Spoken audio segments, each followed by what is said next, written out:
Hello friends, how are you? Good morning. Today we learn chapter 3, Why do we need a parliament? This chapter is a civics and class 8. We in India pride ourselves on being a democracy. Here we will try and understand the relation between the idea of the participation in the decision making and the need for all the democratic government to have consent their citizens. तो इस chapter के अंदर हमारे country जो हमारे country के pride के बारे में बात की है, हमारा कंट्री डेमोक्रेटिक कंट्री है. Also we understand the relation between the idea of the participation of the decision making, यानी कि हमारे जो डिसीजन में गवर्नमेंट फॉर्मेशन होता है उसमें डिसीजन मेकिंग में द पर्सन वो are participated in the parliament, जो पार्लियामेंट में पार्टिसिपेशन है होते हैं वो they are the citizen of all the right of the country citizen and it is the element that together make the democracy, and this is the best expressed in the institution of the parliament. In this chapter, we will try to see the participate in the decision making and control the government, thus making in the most of the important symbols of the Indian democracy and key features of the constitution. इस chapter के अंदर तो parliament से related हम सारी बातें सीखने वाले हैं. ऑल्सो गवर्नमेंट किस तरह फॉर्मेशन होता है, how many member of the parliament, कितने मेंबर्स होते हैं पार्लियामेंट में. Also the important of the symbols of the Indian democracy के सिम्बल्स और उसके की features, and also the function of the parliament के बारे में इस चैप्टर के अंदर हम स्टडी करेंगे. This is parliament house of our country and Delhi. Now, our first topic: why should people decide it in India? अभी why should people decide it? तो हमारे इंडिया के पीपल ने क्यों डिसाइड किया? India we know the became the independence on 15 August 1947. Preceding this was a long and difficult struggle which many sections of the society and participation of the people for the various backgrounds and joined the struggle, and they were inspired by the idea of the freedom, equality and participation in decision making. हमारा country 15 अगस्त 1947 में freedom हुआ, और बहुत सारी difficulty के बाद, long freedom fighting के बाद हमारे कंट्री को आज़ादी मिली. People from the various background, जो हमारे कंट्री के अंदर जो सारे पीपल है they are coming from a different background, अलग अलग बैकग्राउंड से आए हुए हैं. They have to long struggle, उन्होंने बहुत सारी स्ट्रगल की, and also inspired the idea of the freedom, अपने अपने आइडियाज़ फ्रीडम के लिए लगाए. Also then after equality and participation in decision making, और उसके बाद हमारे जो कंट्री के जो सिटीज़न हैं और इस पार्लियामेंट के डिसीजन मेकिंग में पार्टिसिपेट बन सकते हैं. अंडर द कॉलोनियल रूल, यानी कि ब्रिटिश गवर्नमेंट के रूल को हम क्या बोलते हैं? Colonial rule.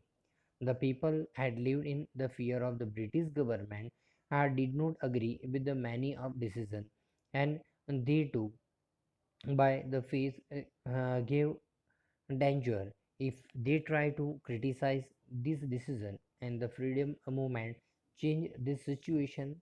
The nationalists began to openly criticize British government and make the demand. As far back as 1885 के अंदर देखते हमारे Indian INC, Indian national Congress establishment हुआ, and demand that there be elected a member in the legislature with a right decision, discuss the budget and ask the question. The government of India Act in 1909, 1909 के अंदर हमारा जो government act, India government act form हुआ, और जो INC यानी कि Indian Congress के जो मेंबर हैं उन्होंने अपने जो बजट के बारे में डिस्कशन किया, उसके बारे में क्वेश्चनिंग किया. All allowed for the some elected representation, यानी ये सारी जो इलेक्टेड रिप्रेजेंटेशन है उसको अलाउडेड होता है. While these early legislature under the British government were in response to the growing demand. of the nationalists, and they did not allow for adults to vote, and nor could people participate in decision making. यानी कि जो दी did not, यानी उसमें allow नहीं था कि adult लोग they vote और not could to participate in decision making में पार्टिसिपेट नहीं हो सकते. Also they are not for voting. And as read in the chapter 1, we read the experience of the colonial rules well as the participation of the different people in the struggle for the freedom, and left little doubt in the mind of the nationalists that all the person in the independent India would be able to participate in making decision. यानी हमें India के people भी जो हमारे यहाँ पे citizen native citizen है वो भी इसमें पार्टिसिपेट हो सकते हैं with the coming of the independence. और जो इंडिपेंडेंस मिली उसके बाद हमारे जो कोई भी बैकग्राउंड से है, so all the peoples are elected their representatives. We were going to citizen of the free country. अभी आज हम हमारे कंट्री के हम फ्रीडम सिटीजन है, यानी we take the part in our government. या तो गवर्नमेंट में हम पार्टिसिपेट हो सकते हैं, otherwise we can voting right, या हमें वोटिंग राइट भी है, एडल्ट फ्रेंचाइजी राइट जो हमारे कॉन्स्टिट्यूशन के अंदर जो मेंशन किया गया है. अबाउ 18 ईयर्स जो हम वोट कर सकते हैं, this is called adult franchise right. वो भी हर एक पीपल को दिए जाते हैं उसकी एज आफ्टर 18 के बाद. What is the felt like? It means that a government had to be sensitive to people need and demand. The dream and the aspiration of the freedom struggle were made concrete in the constitution of the independent India. तो India हमें बहुत concrete struggle के बाद हमें freedom मिली. So India has laid down the principle of the universal adult franchise, and that is all the adult citizen of the country have the right to vote. यानी हमें right to vote मिले, यानी every peoples participate in the election.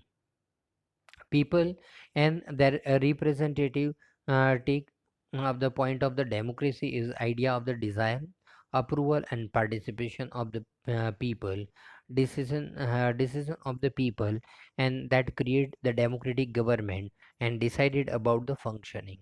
तो इसके अंदर people और their representative लोग और उसके रिप्रेजेंटेटिव के बारे में हम देखते हैं. हमारा कंट्री डेमोक्रेटिक कंट्री है, सो हाउ इट फंक्शनिंग, किस तरह ये फंक्शनिंग करता है.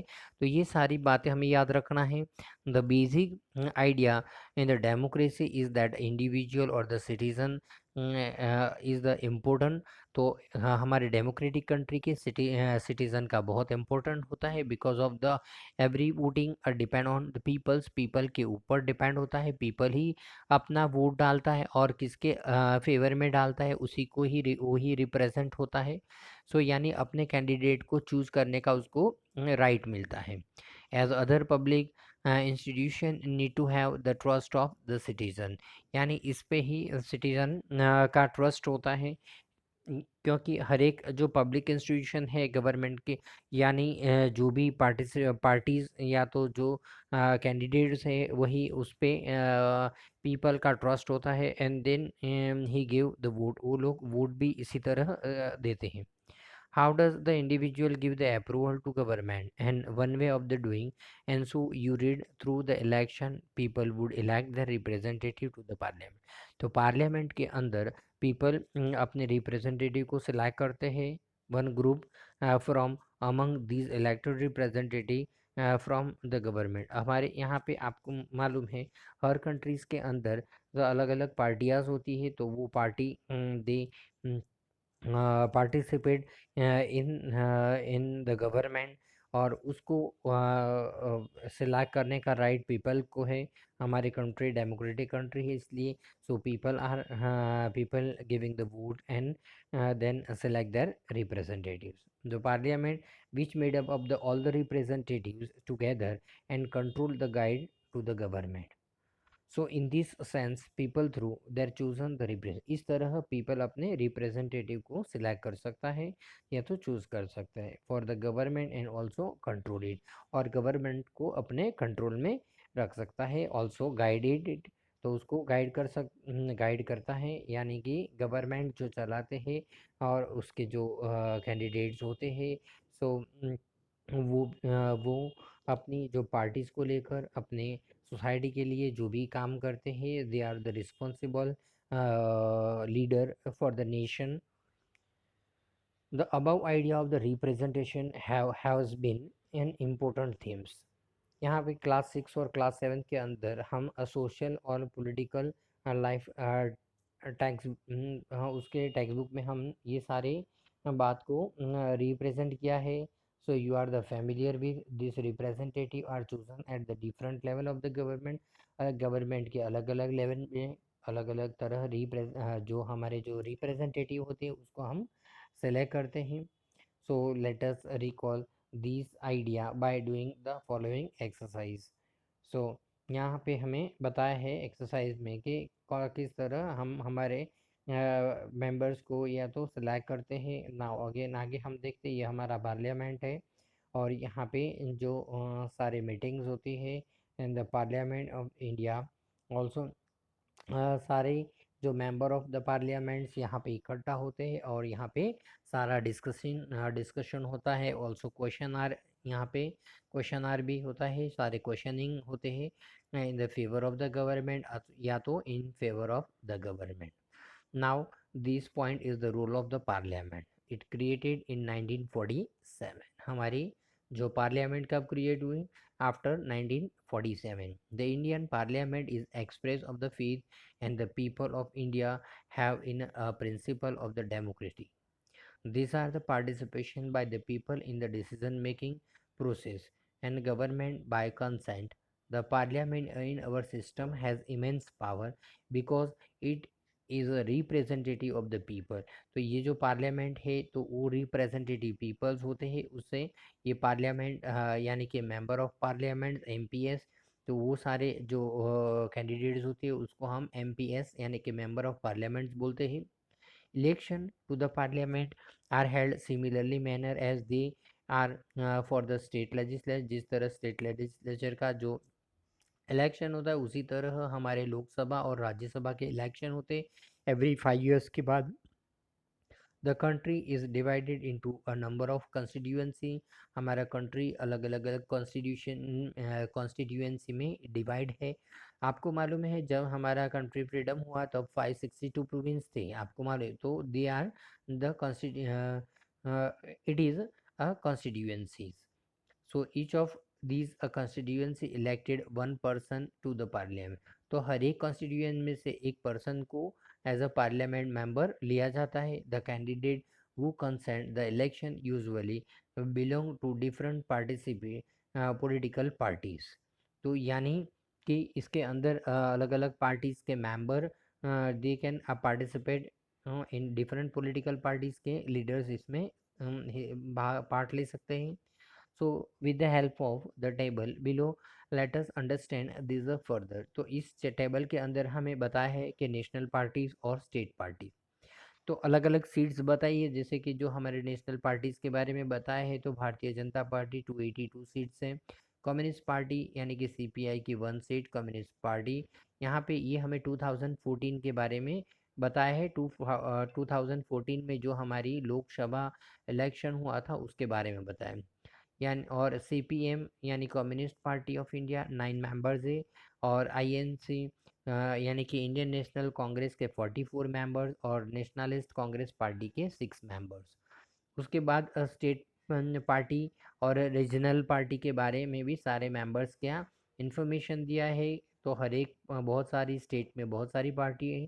टोटल हमें कितना 543 सीट्स यहाँ पे टोटल नंबर ऑफ सीट्स दिया है. 543 टोटल नंबर ऑफ सीट्स हैं. Now then after one elected this candidate become a member of the parliament. तो ये इलेक्शन के अंदर जो मेंबर ऑफ पार्लियामेंट्स होते हैं, that mean MPS, this MPS together make up the parliament, और ये सारे मेंबर्स को मिलके एक पार्लियामेंट फॉर्म होती है.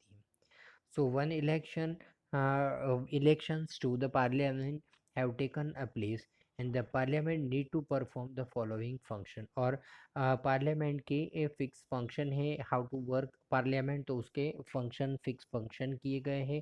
तो पार्लियामेंट कैसे वर्क करता है, वो हाउ इट इज़ रिस्पॉन्सिबल, तो ये सारे उसके फंक्शंस हैं.